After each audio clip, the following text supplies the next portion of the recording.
pictures from Perpetual last the third and children habit from the second year, and Pope Francis last October gave a word encyclical about devotion to the sacred art.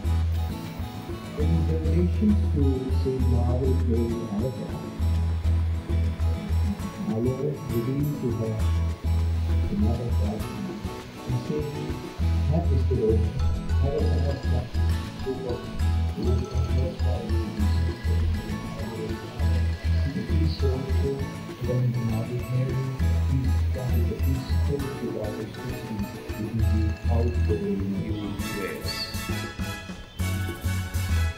Very strangely, but perhaps appropriately, today we got two feasts. Sacred Heart of Jesus.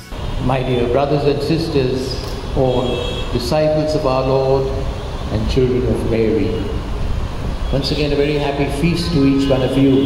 Happy feast of the Sacred Heart, happy feast of our Perpetual Succour. And I also want to greet all those following us via the